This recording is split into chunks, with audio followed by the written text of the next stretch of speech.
Penerimaan pegawai pemerintah dengan perjanjian kerja di Banjarmasin masih belum memenuhi target. Dinas Pendidikan Banjarmasin rencananya akan membuka penerimaan seleksi pegawai pemerintah dengan perjanjian kerja tahap ketiga untuk memenuhi target guru di Banjarmasin. Nantinya akan ada sekitar 400 peserta mengikuti tes seleksi yang sebelumnya mengikuti di tingkat kota.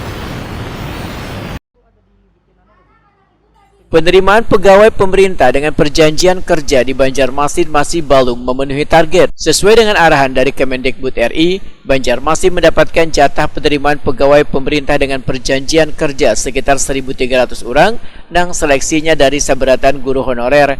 Namun dalam pelaksanaan tes tahap pertama hingga kedua, ternyata hanya sekitar 900 orang guru honorer yang dinyatakan lulus tes UAN sertifikasi oleh Badan Kepegawaian Daerah. Seleksi peserta pegawai pemerintah dengan perjanjian kerja yang lulus terdiri dari guru negeri UAN swasta. Demikian dipedahkan PLT Kepala Dinas Pendidikan Banjarmasin Nuryadi Wahitakuni Prima TV besokan Kamis 17 Februari 2022. Menurut Nuryadi, Dinas Pendidikan Banjarmasin rencananya kembali membuka penerimaan seleksi pegawai pemerintah dengan perjanjian kerja tahap ketiga untuk memenuhi target guru di Banjarmasin. Nantinya akan ada sekitar 400 peserta yang akan mengikuti tes seleksi yang sebelumnya mengikuti di tingkat kota. Di tahap ketiga akan dilakukan pemerintah provinsi sehingga guru UAN tenaga pendidik honorer yang sebelumnya akan lulus di tahap pertama UAN kedua akan diseleksi kembali untuk mengikuti tes tahap ketiga. Bagi guru honorer dari daerah lain yang ingin mendaftar mengikuti tes seleksi pegawai pemerintah dengan perjanjian kerja, ujar Nuryadi, bisa melengkapi berkas-berkas persyaratannya.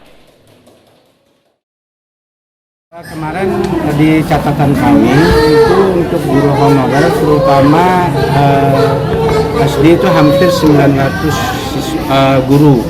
Nah, mereka di P3 anak. Yang lulus ini terdiri dari guru yang honorer di negeri maupun di swasta. Untuk ini Pak, targetnya berapa sih Pak untuk P3K ini Pak di Kota Banjarmasin? Kemarin kan targetnya 1.300 ya, 300 kota yang diberikan oleh pusat ke Banjarmasin.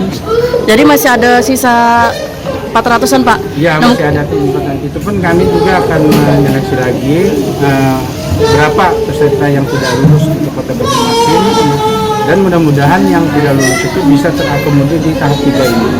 Jadi tahap 3 dibuka lagi nanti Pak? Iya, tahap 3 dibuka lagi, namun lingkup penerimaannya itu lebih luas.